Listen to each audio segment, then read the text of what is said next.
மகனே அன்பு எங்கடா வச்சுக்கிறேன்னு கேட்டதனுடைய பிரதிபலன் தான் கட்சி ரெண்டாச்சு.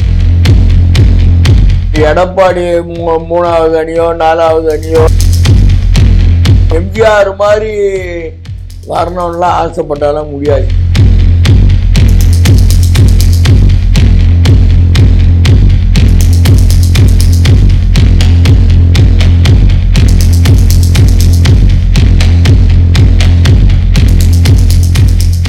தமிழ்நாட்டில் தொடர்ந்து நானும் சொல்லிட்டு வரேன், பரபரப்பாக அரசியல் மண்ணல் பறக்குது. இன்னும் 8 மாதம் தேர்தல் பிரச்சாரங்குது. 3 மாதத்திற்கு சொல்லதான் களைகட்டும்.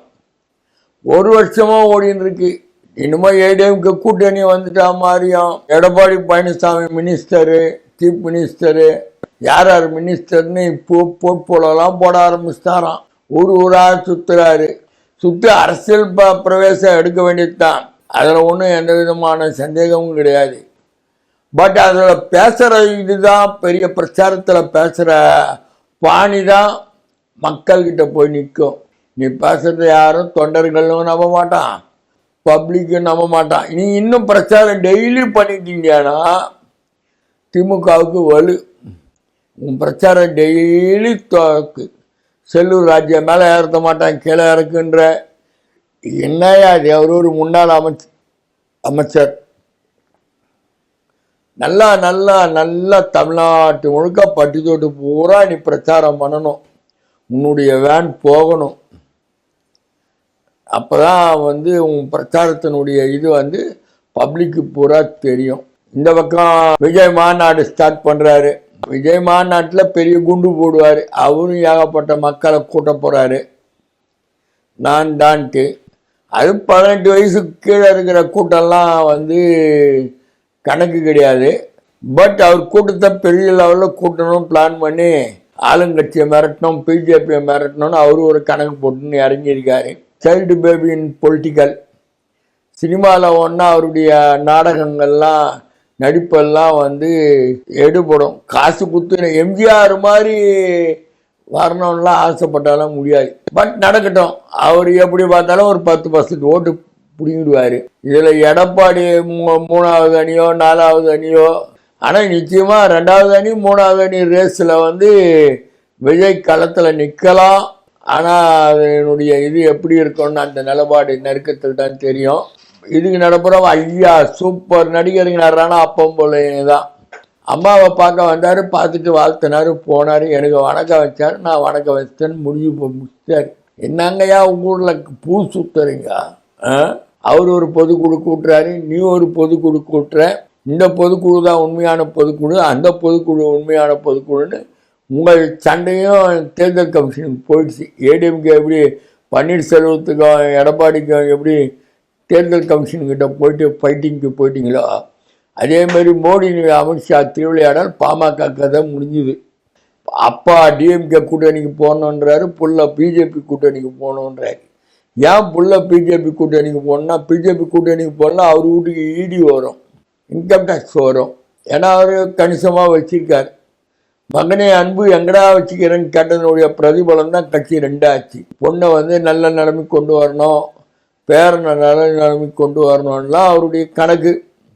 அது எல்லா அரசியல் குடும்பத்திலையும் நடந்துக்கிட்டு இருக்கு. அவருடைய பாமக கட்டி காத்த மாம்பழ சின்னத்துக்கு வந்த சோதனையும் வேதனையும் கட்சி தொண்டர்களுடைய குமுறல் பெரிய அளவில் இருக்குது. இன்னொரு பக்கத்தில் நம்ம பார்த்தோம்னாக்கா இவங்க எல்லாம் ஒரு பக்கம் இருக்க சொல்ல, நான் மட்டும் இழிச்ச வாங்கினான்னு சொல்லி மல்லை சத்யாவை பிஜேபி கிளறி விட்டு அவருடைய அப்பம் புள்ள வைகோ உள்ள பிள்ளைக்கு பிரச்சனையை ரேஸ் பண்ணி அது ஒரு பக்கம் போயிட்டு இருக்கு. என்னதான் மதிமுக காலி, மதிமுக உடைக்கிறாங்க, பிஜேபி மரவட்டி உடஞ்சிடுச்சு, ஏடிஎம்கே 4 ஆயிடுச்சு. ஆமாம், எடப்பாடி, ஓபிஎஸ், சசிகலா, டிடிவின்னு 4 ஆயிடுச்சு. இந்த மாதிரி பரவாயில்ல. ஆனால் காங்கிரஸ், டிஎம்கே, லெஃப்ட்டு ரைட்டு கம்யூனிஸ்டுங்கள்லாம் திருமாவளவெல்லாம் நீ எவ்வளோ டக்கர் அடிக்கிற, நீ என்ன டக்கர் அடித்தாலும் அந்த கூட்டணியை உடைக்க முடியாது. இதில் அம்மணி விஜயகாந்த் கட்சி அவங்க ஒரே போடா ஜனவரி 9ன்ட்டாங்க. இப்போ ஏதோ கேப்டன் பிரபாகரை ரீரிலீஸ் பண்ணி அதில் இன்ட்ரோவில் ஒரு கர்ஜனை வரும் பாருங்கன்றாங்க.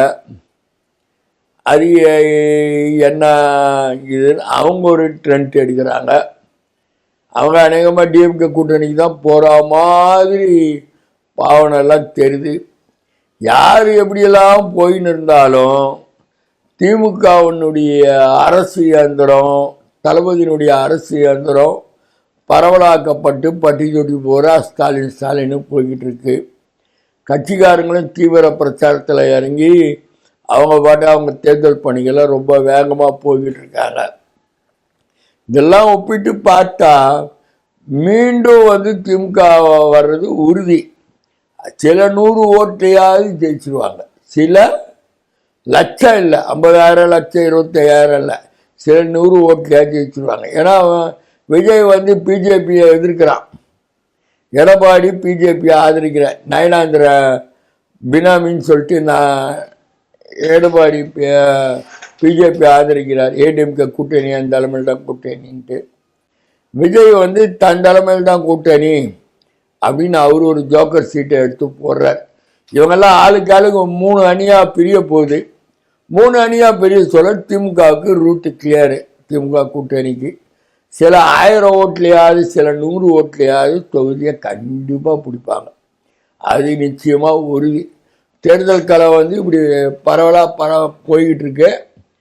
பார்ப்போம் என்ன நடக்குதுன்ட்டு. விரைவில் இன்னும் இன்னும் வருகின்ற காலங்களில் உள்ள சூழ்நிலையில் அரசியல் தலைவர்களுடைய கலைவை எப்படி இருக்குன்னு பார்க்கலாம்.